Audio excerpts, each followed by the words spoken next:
Oi, pessoal. O grande tema do momento, no Brasil e no mundo todo, é a liberdade. A liberdade de expressão, inclusive. Por que nós não temos mais liberdade? Por que está sendo corroída a liberdade dentro das sociedades democráticas? O que fazer para impor a liberdade da sociedade, para que a sociedade se imponha aos poderosos? Essa noção da sociedade livre está na essência do Ocidente, está na essência do pensamento antigo, está na essência do cristianismo. E esse tema, como a sociedade pode se impor aos poderosos que hoje impõem a sua regra às sociedades. Essa é a proposta da Academia Folha Política, discutir isso, entender isso, ver como nós podemos agir nessa recuperação da liberdade, que é a herança do Ocidente, que é a herança da cristandade.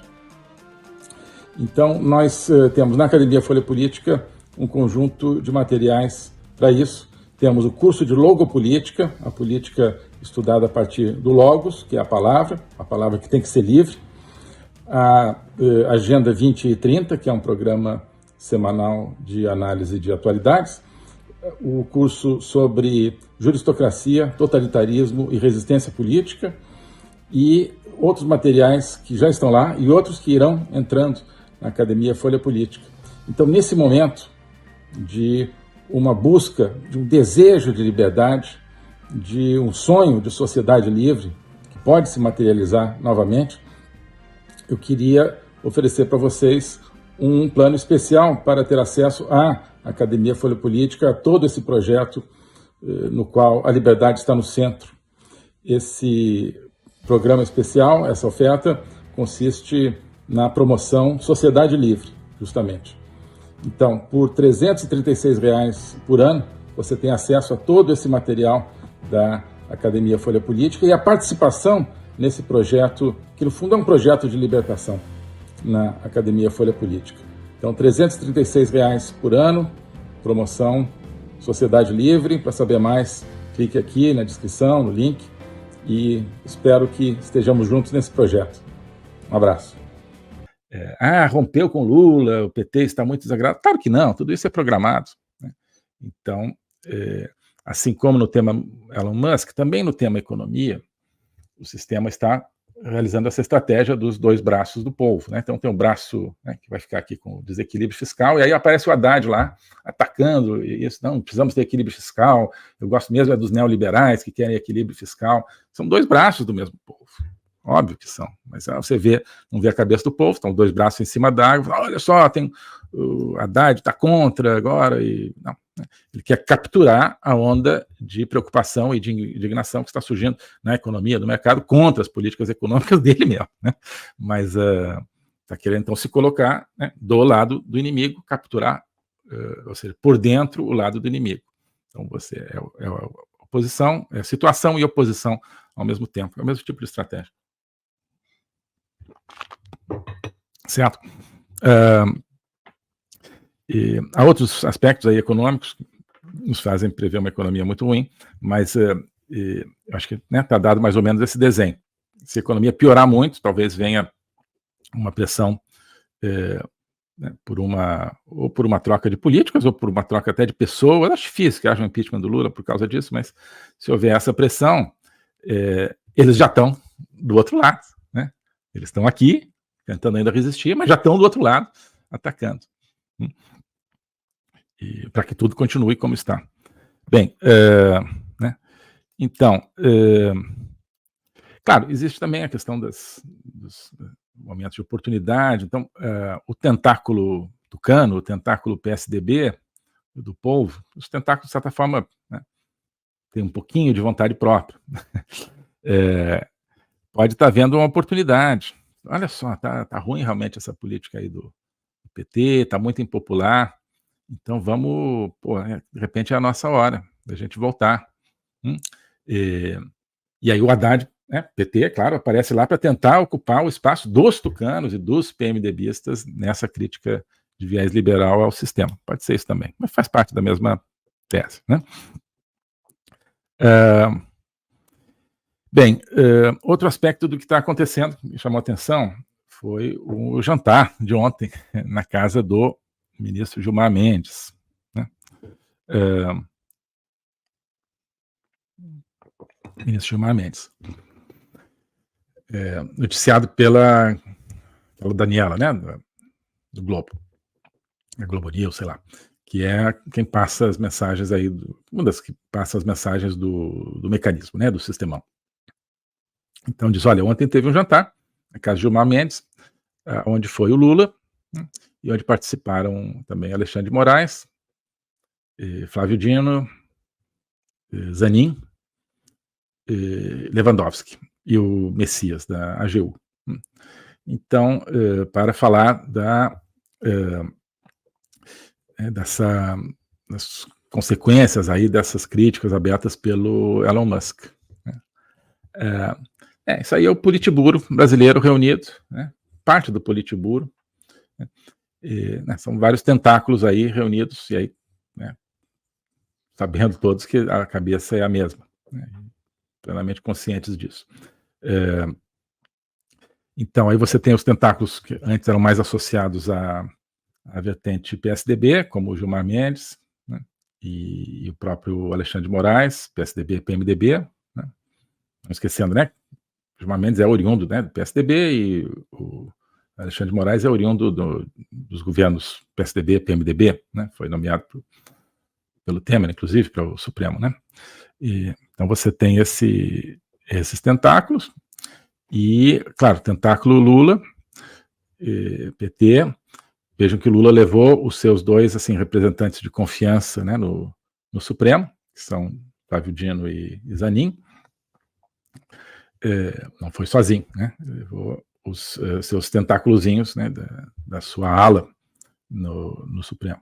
E junto com Lewandowski, né, também da sua ala, que faz também essa ponte, né, entre Supremo e PT, já que agora ele é ministro do governo PT, já foi ministro do Supremo, enfim, sempre foi a mesma coisa, mas está ali agora do lado do governo, e o Messias da AGU. Então, que em tese é responsável, inclusive, pelo aparato de censura, né, com esse conselho aí, aquele que tem o olho, né, no logotipo, aquele, tem uma sigla, né, CDEE, conselho de não sei o quê. Não me lembro agora, desculpa, eu não prestei atenção no nome dessa coisa orwelliana aí, mas é o órgão de censura, né, que eles montaram na AGU. Então, claro, isso mostra que o tema esse do Elon Musk é sério, né? Exigiu aí uma reunião do Politburo, e o Politburo fez questão de, né, dizer que existiu essa reunião. Isso aqui é curioso também, né? Isso, não sei exatamente qual é o objetivo deles passarem. Podia ser um jantar secreto, mas eles passaram para a Daniela do Globo que esse jantar aconteceu, talvez para dizer, olha, estamos unidos, tá?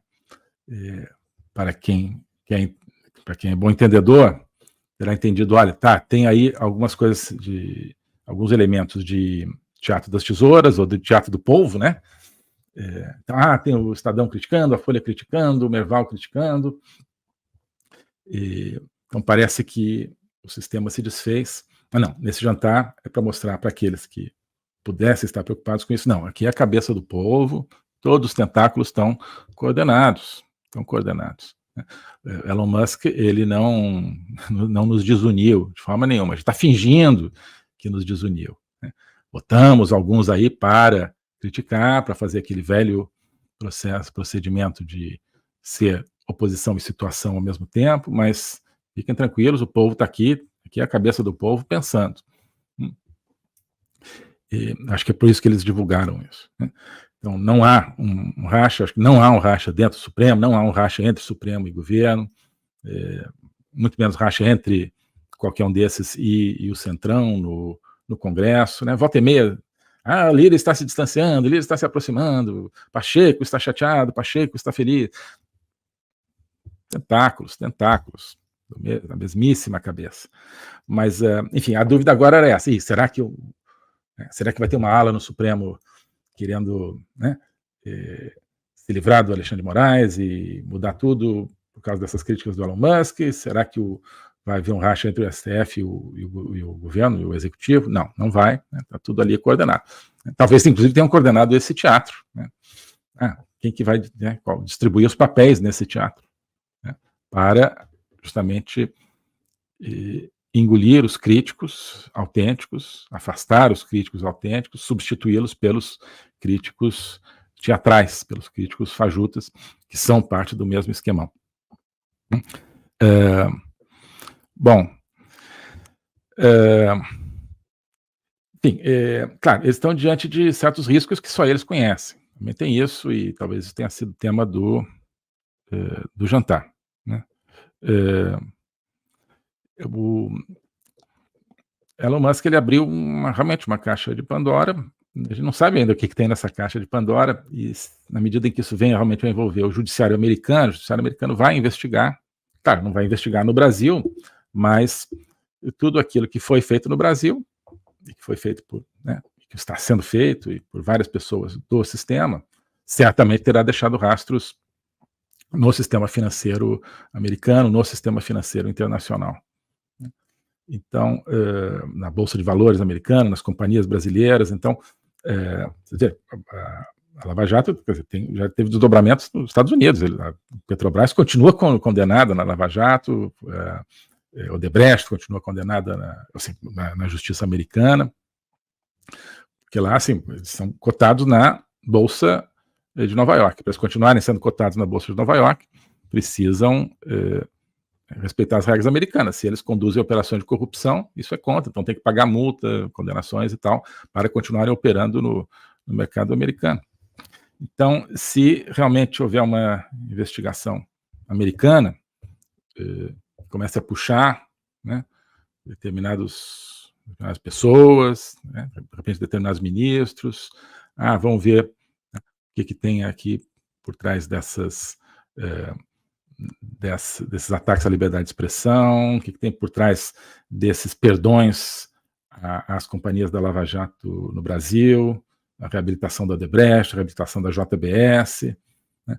A JBS opera muito nos Estados Unidos também. Então a justiça americana tem como, né, começar a investigar isso e, claro, não no Brasil, mas os rastros, muitos rastros que isso terá deixado nos Estados Unidos, nos mercados internacionais, né, nos paraísos fiscais e tudo isso. Se tiver conexão, né, de alguém com crime organizado, com tráfico e tal, né, quem sabe isso virá à luz. Então, talvez isso tenha sido parte do cardápio ali do jantar, a gente não sabe. Por outro lado, isso é uma expectativa que eu pessoalmente tenho. O que pode acontecer daqui para diante com o Elon Musk? Ele voltou atrás porque não vai voltar com os perfis que foram suspensos, né? Sim, seria melhor que tivesse mantido, mas aí, claro, aí, provavelmente o X teria que sair do Brasil. Acho que ele talvez tenha feito também o cálculo dele, né? Acho que o Elon Musk a inteligência dele é a inteligência de todos esses tentáculos brasileiros reunidos e da cabeça também, e muito mais. Acho que eles não esperavam isso. Então ele terá a sua estratégia também, né? Ele não entrou nisso sem uma estratégia. E esse pessoal não está acostumado a lidar com esse tipo de pessoas. Estão acostumados a lidar com pessoas que eles podem subornar, ou que eles podem intimidar, ou que eles podem prender, né? Com essas pessoas que esse sistema está acostumado a lidar, né? Pessoas que eles podem prender, que eles podem cancelar, que eles podem censurar, né, e aqueles que eles podem subornar. Não é o caso do Elon Musk, né? Então, ele certamente tem uma estratégia, e eu acho que essa estratégia vai nesse sentido de acionar a justiça americana, porque aí não é mais o Elon Musk revelando os Twitter Files, que já são bastante sérios, né? É a justiça americana, que tem uma capacidade investigativa muito grande, puxando o novelo, começando a puxar o fio do novelo da corrupção e do corruptariado brasileiro. Acho que essa é uma esperança que a gente tem, e é óbvio que o povo quer, o polvo, né? Não o povo. É óbvio que o sistema quer evitar isso. Então, o Politburo deve estar pensando em como evitá-lo. Parte disso é, então, assumir o lugar da crítica, né? Assumir o lugar da crítica. Até onde isso vai, até onde eles vão ser vão ter que levar esse teatro, né, ou não, eles devem estar ainda avaliando, mas estarão formulando as estratégias deles. O globalismo existe, é uma coisa concreta. Ele é composto pelo Great Reset, do Fórum Econômico Mundial, pelo projeto hegemônico da China, pelo programa de manipulação e conquista da América do Sul pelo Foro de São Paulo e outros elementos. E esses elementos eles atuam uns em benefício dos outros, sempre, principalmente através do controle da linguagem, porque o controle da linguagem é o controle do nosso pensamento. Então nós estamos tendo o nosso pensamento reprogramado, e essa reprogramação vai contra a nossa liberdade, vai contra a essência do ser humano. Isso é o globalismo. Com base nesse estudo, nessa experiência, é que eu criei o curso de Logopolítica. Toda semana eu dou aulas sobre geopolítica, literatura, filosofia, cultura de um modo geral, tudo isso em conjunto formando um espaço de conhecimento que eu denomino a logopolítica, para nós não apenas entendermos a ameaça do globalismo, mas podermos nos contrapor a ela. Se você quiser entrar nesse projeto de conhecer o globalismo e enfrentar o globalismo, clique aqui.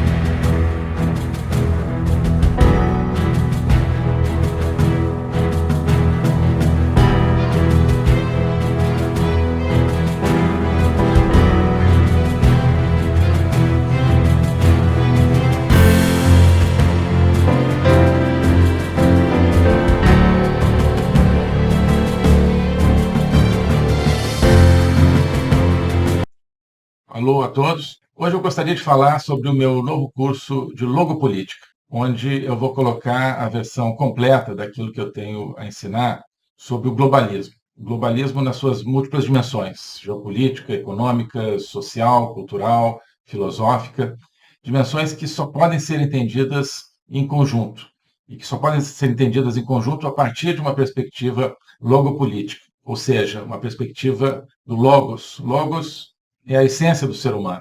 É a racionalidade, mas é também a linguagem e a capacidade de se comunicar e de sentir a transcendência. E essa essência do ser humano está ameaçada e por isso a gente precisa entendê-la numa perspectiva logopolítica, portanto política, ou seja, que tem a ver com a discussão do destino, com a luta pelo destino. Portanto, logopolítica diz respeito à luta e ao combate pelo futuro da humanidade, pela essência do ser humano, que está ameaçada justamente pelo globalismo. Ensinar isso, para mim, é uma missão que eu quero compartilhar com vocês. É uma aventura intelectual para a qual eu quero convidar vocês, uma aventura que é fundamental para que possamos participar da luta justamente por um mundo verdadeiro, por um mundo autêntico, por um mundo que preserve a essência do ser humano, um destino de uma humanidade livre, de uma humanidade aberta justamente ao Logos e a toda a sua complexidade. Nesse curso você vai entender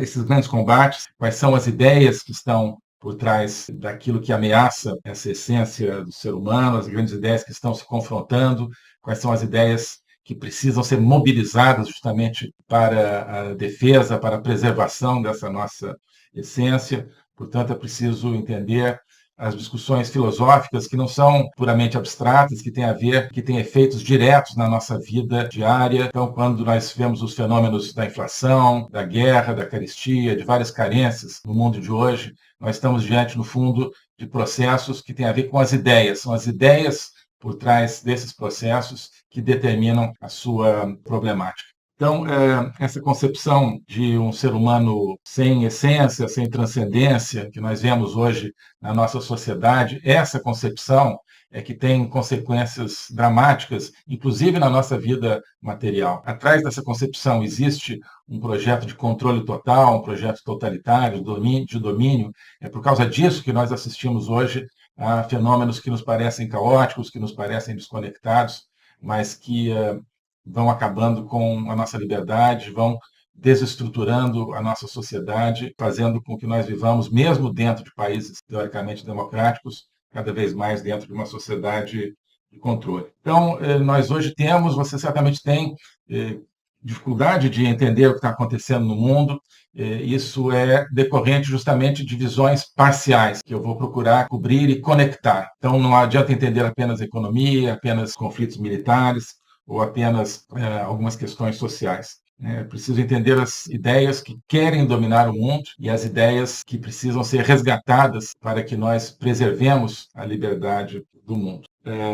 Então é isso que eu quero oferecer a você nesse curso de Jogo Política. Nós vamos estudar o conceito, a evolução, a manifestação do globalismo, na história recente, sobretudo, mas ao longo de toda a história humana, as ideias atuais que conformam o globalismo, elas são muito antigas, assim como as ideias de defesa e preservação da essência do ser humano também são antigas. Então nós vamos lá atrás, nos gregos, nos pré-socráticos, Platão, Aristóteles, e vários outros autores ao longo da história, procurar entender tanto as ideias da defesa do logos, da defesa da essência do ser humano, quanto as ideias que hoje ameaçam tão fortemente e tão incisivamente a nossa liberdade.